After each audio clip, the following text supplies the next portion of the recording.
Fala, meus amores, a paz do Senhor. Foi pedido para mim estar lendo com vocês e detalhando algumas coisas aqui na palavra, livro de Filipenses, capítulo 2. A gente tem um tempo aqui e eu vou caminhar com vocês na leitura. Eu já tinha feito essa leitura, mas eu quero caminhar. Eu tenho uma Bíblia de estudo, a Bíblia King James, ela é a mais próxima do original.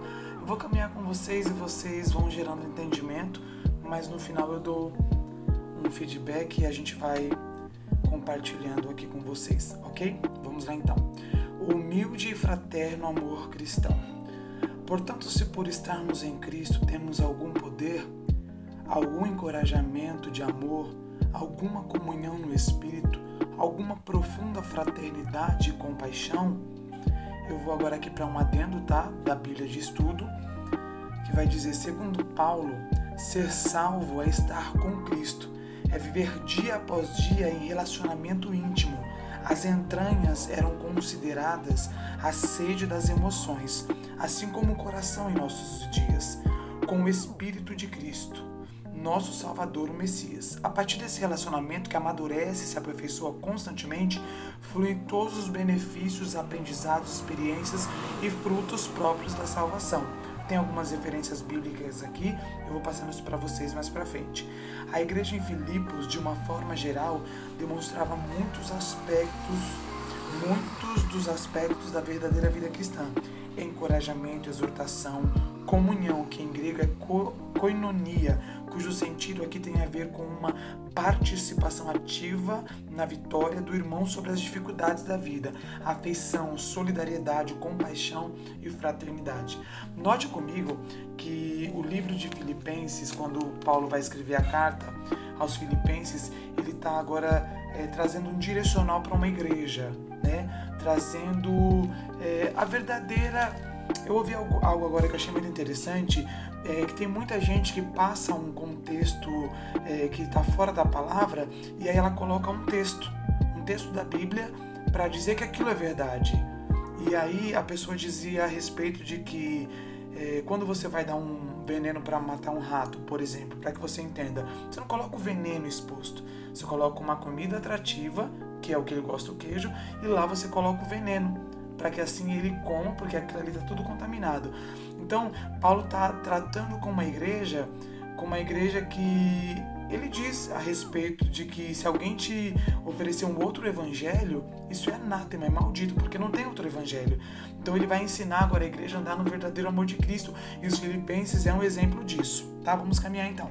Versículo 2.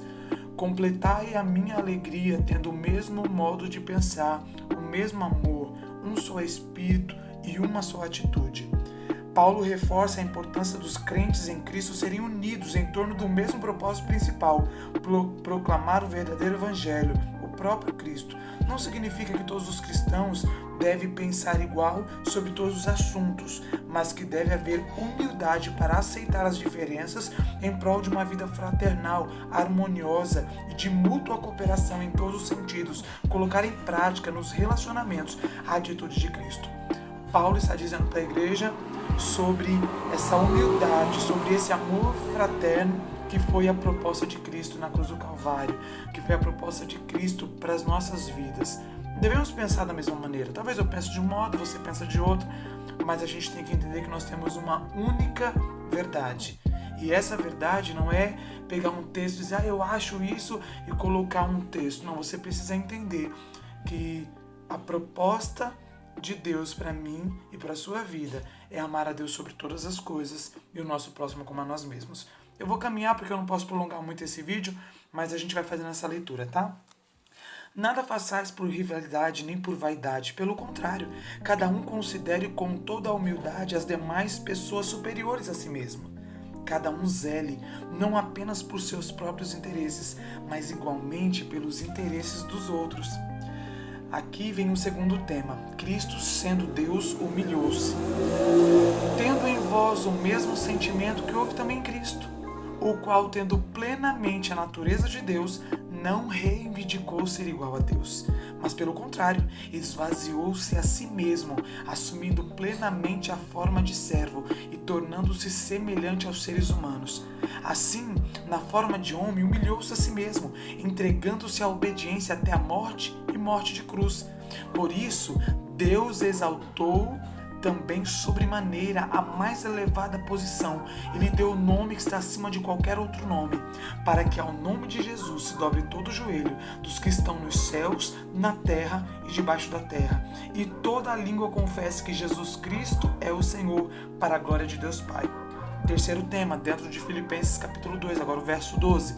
Os cristãos devem resplandecer.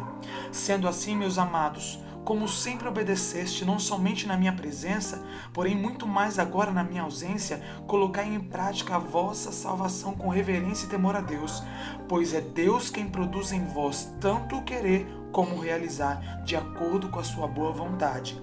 Fazei tudo sem murmurações nem contendas, para que vos torneis puros e irrepreensíveis, filhos de Deus inculpáveis, vivendo em um mundo corrompido e perverso, no qual resplandeceis como grandes astros no universo, retendo firmemente a palavra de vida, para que no dia de Cristo eu tenha motivo de me gloriar no fato de que não foi inútil que corri e trabalhei.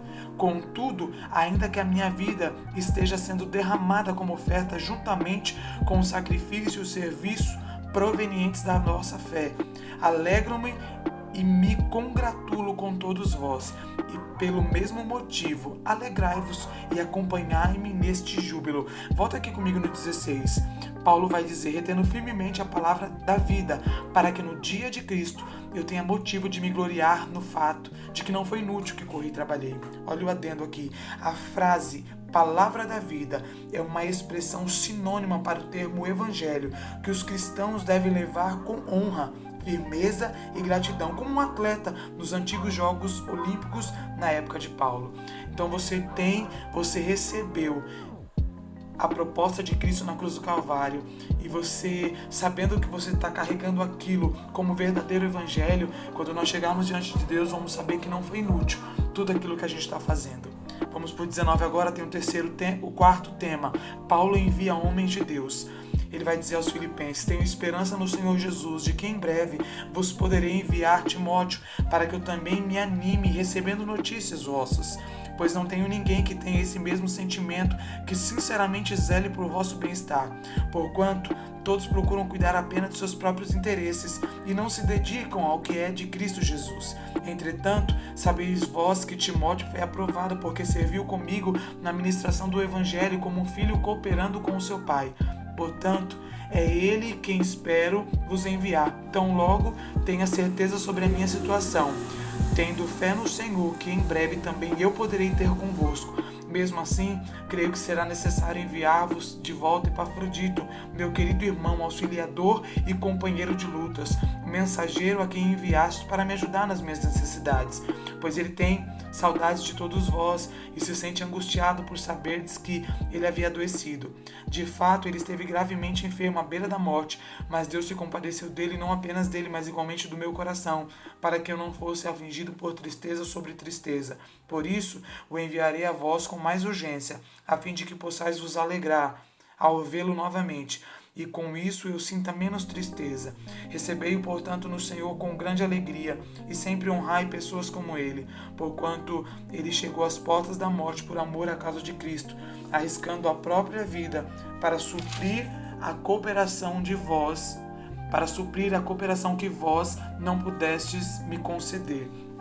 Paulo agora conclui essa carta, a parte do capítulo 2, dizendo que ele está lá, mas ele quer muita notícia, ele quer ter uma notícia, como ele está enviando a carta, ele quer uma resposta. Naquela época não tinha WhatsApp, não tinha chamada de vídeo para ele poder estar mandando, mas ele quer mandar alguém de confiança para que essa pessoa dê as notícias.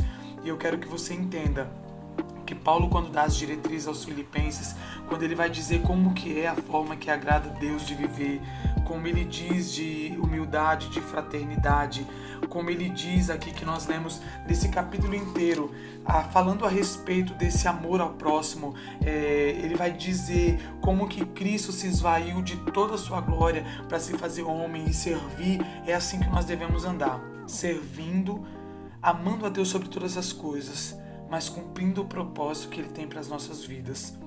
Paulo sempre foi tão sincero e ele mostra isso diante dos Filipenses, dos Colossenses, diante das cartas que ele escreve ao longo de, eu acredito que são 13 cartas, ele vai dizer do seu amor a Cristo, da sua perseverança mesmo preso, escreve a carta aos Romanos e várias coisas. Paulo para mim é um exemplo. Então, para mim, eu fico muito fico muito grata pelo convite de poder ler a palavra, porque não tem o que eu encaixar aqui.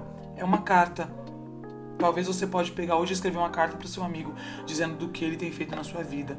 E isso é muito, muito lindo. Então, que você seja essa boca de Deus, que você seja esse exemplo de humildade, esse exemplo de Cristo aqui na Terra, porque você é um cristão, um pequeno Cristo. Gente, espero que vocês tenham entendido. Qualquer dúvida, manda aí que a gente responde. E a gente caminha nessa simplicidade. Eu quero que você entenda que não é porque eu sou uma pastora, não, eu sou tão pequeno quanto você. Somos todos pequenos. O único grande é Deus, é o Espírito Santo, é Jesus Cristo, na Santa Trindade. E a gente caminha nessa fé. De fé em fé, de glória em glória, de vitória em vitória. Amo vocês, beijo no seu coração.